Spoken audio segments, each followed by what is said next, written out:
Hello everybody and welcome, my name is GaaraOfBentonYGO, and today here on this exciting Yu-Gi-Oh video, we are going to be going over the Mystic Mine Exodia deck profile that I took to our regional last Saturday in Tulsa, Oklahoma. So if you guys are excited, make sure to smash that like button, subscribe if you guys are new, and let's get started with the video. So, what decks did I do and what decks did I play and how well did I do? I played against ABC, Trickstar, lost to both of those because of Twin Twister. Then I dueled against a zombie player, won that round, and then I believe my opponent didn't show up for round 4 or 5.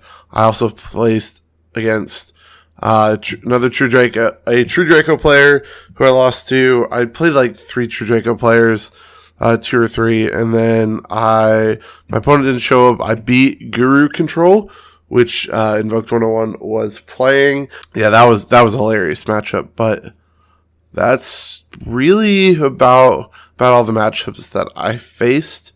But yeah, so let's get on with the deck profile. So, starting off, I played 3 Lilith, Lady of Lament. This card is kind of a Mystic Mine staple to play 3 of because it tributes it, gets you your Metaverse if you don't have it, or if you don't have a Trap Trick or something.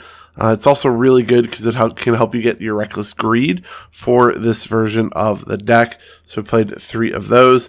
And then the other monsters that I played, the 5 pieces of Exodia.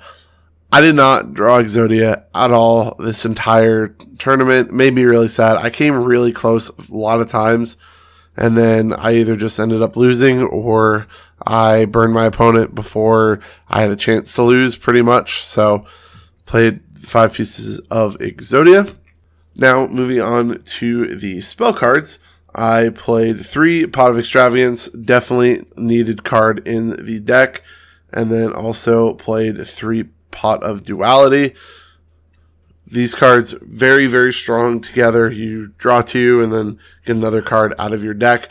Definitely do not regret playing this. And then I also played 3 Ledger of Ledgermen. I generally sided out one of these games 2 and 3, but I think playing 3 in the main deck was the right call. If you guys don't know what this does is you banish the top 3 cards of your deck, and then during the 3rd standby phase, you get those cards to your hand. Really, really solid. And then for the win condition of the deck, pretty much, I played 3 Mystic Mine, stops your opponents from activating monster effects or attacking if they control more monsters than you do. I don't really play monsters, so it doesn't really affect me at all, which is really, really good. And then the win condition that helped me win my games was Double Wave Motion Cannon. After testing on Friday night, I realized that I don't want to just leave it at Exodia, which honestly may have helped me better in a lot of the situations, but I really wanted to see, I really thought that I was not going to draw Exodia a lot, so I added the 2-wave motion cannons to help for like a secondary win condition. And then other one of cards played 1 Day of Peace, 1 Upstart Goblin, and 1 Goddess Skuld's Oracle. This card is super good because what this card does is once per turn, you can look at the top 3 cards of your opponent's deck and put them back in any order that you want, which is super, super good for putting down your opponent's Twin Twisters lower into their deck. So definitely don't regret that. Going on to the trap cards, I played Triple Trap Trick to help with the consistency with getting Metaverse and Reckless Greed. A lot of games 2 and 3, I sided out one of the trap tricks. I generally sided out like the Upstart Goblin, one of the Goddess Skulds, or not the Goddess Skuld.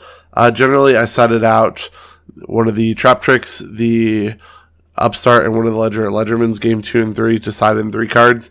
But definitely don't regret start playing 3 trap trick in the main deck.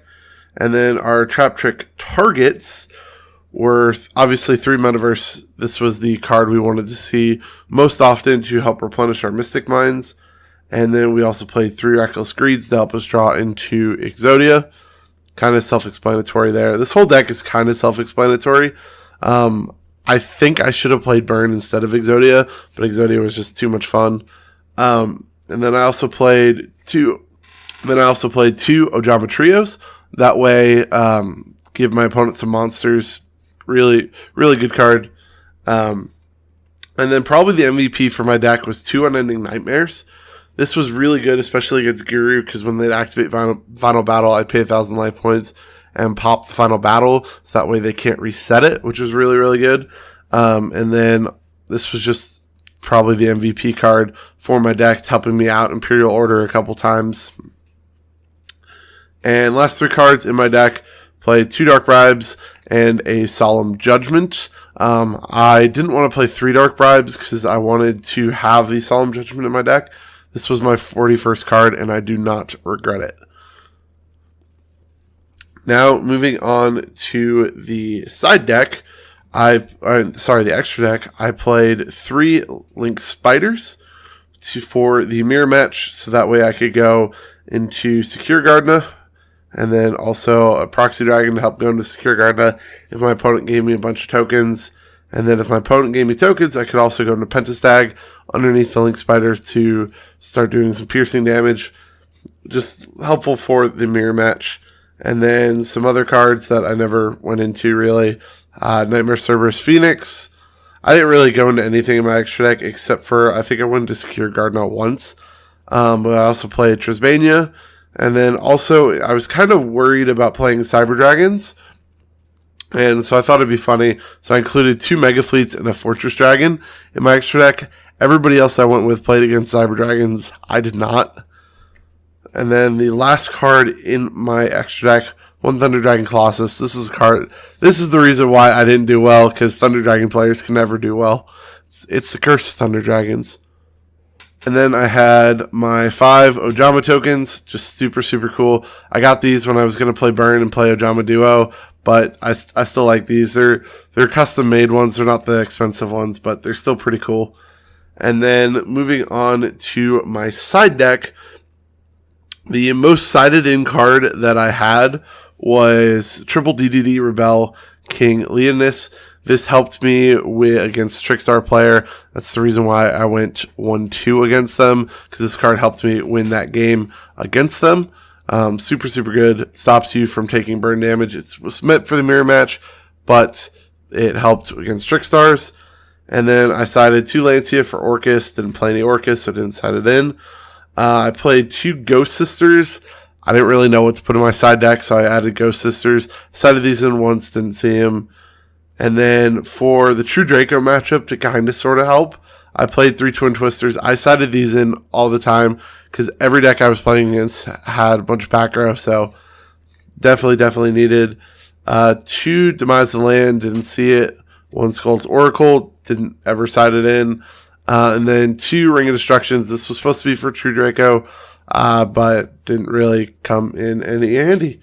But yeah, guys, that is going to be it for this deck profile. I hope you guys did enjoy. If you guys did, make sure to smash that like button, subscribe if you guys are new, and I'll see you guys next time. Peace out.